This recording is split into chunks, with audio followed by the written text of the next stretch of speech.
What is up, everybody? Welcome back to WoW Gaming. So this is going to be my last video that's not directly covering content in Classic Plus, unless any more updates in the lawsuit come out. But I just want to make this one after reading through a lot of comments on my last couple of videos. But I mean, if you do like this style mixed in more discussion oriented and just kind of more talking, then let me know and I can definitely throw this in the mix. But similar to my last one, I'm not going to be doing any crazy editing with this. It's going to be just straight gameplay and me just rambling on for a little bit. If you don't like that, totally okay, I understand. If you do, stick around. I think it's a good topic to talk about. Primarily, I still want to be covering actually Classic Plus and start streaming here soon in the future. So going back to the comments, I wouldn't say any of them triggered me at all. I know this topic itself is very controversial and it's going to bring up a lot of strong opinions. And me as the person who created the video itself may be targeted by a lot of that. But I don't really get triggered by any internet speak because I can literally just kind of close the window and move on with my day. But I felt like it brought up some good topics that I wanted to address. But after this, again, we're going to be getting right back into the class series with the rogues. And yes, I will still be covering Turtle WoW. I plan on covering it until I literally can't anymore or until I am told not to. So with that said, let's talk about this whole private server dilemma in World of Warcraft. And this topic gets hot every few years, especially when Blizzard slaps one with a lawsuit like what just happened a few days ago with Turtle. And this is going to be totally open for discussion. This is my take on it, and I encourage people to leave theirs in the comments below. So in my opinion, again, entirely my opinion, there are really three sides to the argument about private servers. The people who play them, the people who are completely against them, and the people who honestly don't care either way. And of course, each side, mainly the first two sides, have its extreme supporters. So let's start with the pro private server crowd. These are the players who still love WoW, but they want a twist on it. That might be Classic Plus content, that might be servers locked at certain patches, or maybe just custom ideas Blizzard never tried, or staircase events or whatever else may be, or even like a level 80, 70, 60, whatever it is, PvP server just to practice PvP, because Blizzard kind of makes it difficult, and I don't know why they haven't implemented a PvP-only server in the future just to practice. But for a lot of people, private servers are the only way the game still feels fresh, or in all honesty, just more affordable for their financial situation. Then you've got the people who are totally against private servers. For them, it's a black and white situation. Blizzard owns the game, anything else is stealing. End of story, no more to it other than that. Some of these folks will even celebrate when Blizzard takes down a private server project because they see it as justice being served in their eyes. Totally okay, everyone is entitled to their own opinion. And finally, there is the middle crowd. These are the people who either don't know about private servers or they just don't care. They are perfectly happy in retail or Blizzard's Classic and don't waste energy debating on it. And honestly, these are probably the healthiest and nicest group of all three. Now, here's where I stand. I personally love private servers. They've given me experiences in WoW that Blizzard just doesn't offer anymore. And that's why I find it kind of strange when some retail-only players laugh about lawsuits or cheer when private servers do get shut down. Because if you're going to take that hard line on copyright infringement, saying this is incorrect, this is correct, this is legal, this is not legal, I just really hope that you personally have never pirated a movie, streamed a show on some shady website, or downloaded music illegally in any way, because that's kind of the same thing. And honestly, those sites are loaded with a lot more ads and pop-ups, and the people running them are profiting off of that. So you pirating that content is directly letting that party profit just based on impressions, clicks, or ad revenue from being on that site. Meanwhile, most private servers are just covering server costs, or maybe they've got a small donation shop. So if one's okay and the other isn't, I think that's a bit of a double standard. You don't really get to choose which copyright you support, or else it kind of kills your entire argument. It makes you a little bit of a hypocrite in my opinion, because those websites have the same idealism behind them as a private server does. You're taking the content from Blizzard, or you're taking the content from that artist, you're putting WoW somewhere else, or you're putting that TV show or streaming somewhere else, and then that's where you're going to be accessing it, not from the artist directly, so not from Blizzard directly. So just, it's a bit of a double standard to me, if you're okay with one but not the other.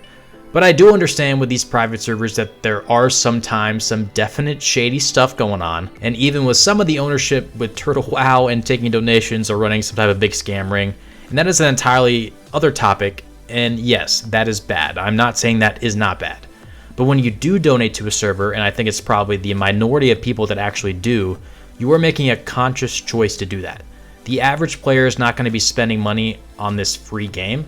When you do go to a site to stream or download or listen to something, You just being on that page is indirectly generating some type of revenue for that party, which is basically the same, if not worse, than being on a private server, right? So I mean, that is just something to think about. And again, that is totally my take on it. Feel free to leave your thoughts if you agree or if you don't agree or whatever it is down in the comments.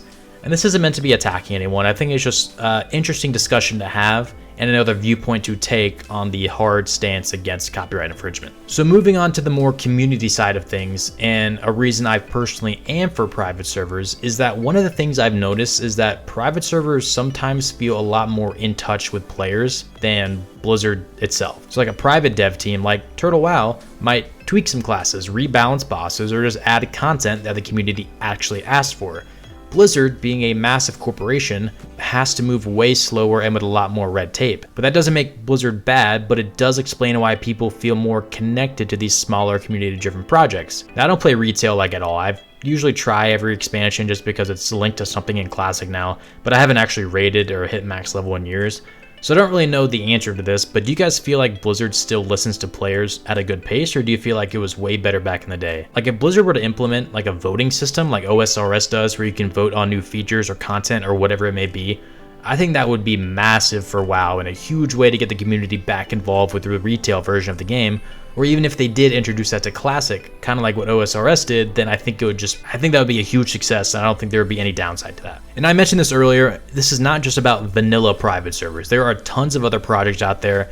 Some are more expansion focused, like sticking into TBC or Wrath. Others are about innovation, like building Classic Plus or totally new content on the old engine. That's what I love. I love seeing what WoW could have been if it took a different path. And we can't ignore history here either. Without private servers, we probably wouldn't even have official Classic WoW today. Blizzard ignored those requests for years until Nostarius blew up. They got sent the cease and desist and had to shut down. And then suddenly Blizzard realized that the demand was actually massive. Private servers literally proved there was a market for the older version of the game. So if you are against them, but you do play Classic, you kind of owe Classic's existence to a private server itself. Now, of course, I will be clear. Private servers are illegal. Blizzard owns the IP and they can take action whenever they want. I'm not denying that at all. I totally understand. It's totally justified. There's no argument there at all. That is just the reality of the situation, but laws and morality don't always line up perfectly. If Blizzard isn't offering a certain version of the game anymore and a community builds it themselves, I don't think it's some horrible crime that people choose to play that version of the game. In terms of Turtle WoW, yes, I do think they kind of shot themselves in the foot a bit leading up to this lawsuit announcement. They were kind of flexing their numbers all over social media, and they were openly recruiting big content creators in the WoW community to advertise their game. And they were almost like shoving it in Blizzard's face a bit. I don't know if that was the intention or if they have some, again, legal protection. From the outside looking in, it looks like it did kind of come back to bite them. But again, with the lawsuit, I don't know the outcome. There's a possibility that nothing will happen and it'll all be fine. And this is just like Blizzard's petty way of coming back. I don't know. But my stance though is simple. If you're against private servers, that's fine. Play retail, play Classic, play however you enjoy the game. But I don't know if I think it's fair to look down on people who want something different or celebrate when their communities do get shut down. Because at the end of the day, they're just WoW fans too. They just like a different version of the game. And for me personally, I'll always love World of Warcraft, and I do thank Blizzard for creating it. But the Blizzard of 15 or 20 years ago isn't the same company that we have today. It's not as money motivated, maybe I'd say. These community driven projects, they bring me back to that original feeling, like I'm playing the game I fell in love with all over again, or like I'm a kid again. But I'll also be honest, I haven't been the biggest fan of retail's gameplay or style for a while now. I think actually ever since WoD, when they revamped all the character models, that's when it started getting, and Zara, you said this recently, a little bit more Disney and bouncy versus kind of more MMO type feeling. Now, I will say I did enjoy Legion. I loved Legion's expansion. I thought that was one of the better ones. But overall, retail itself is just not my cup of tea anymore. I love that Blizzard came back out with Classic in 2019. I appreciate the Anniversary Realms, but this is now the third time I've played through Blizzard's version of Classic with Vanilla, Classic 2019, and now the Anniversary. So that's why private servers matter so much to me, because they're giving me a WoW experience that I actually want to play that I've never played before. So yeah, those are kind of my thoughts on the whole topic. I know that was probably just a lot of rambling, and if it was, I'm sorry. But I'm interested to hear all of your thoughts about the whole private server dilemma itself. The class comparison series will be returning this week, so long as people still want it, of course. But again, this was totally a discussion-oriented video. I hope you all enjoyed it. Thank you guys for watching. This is DoubleT Gaming. I'll see you guys in the next video.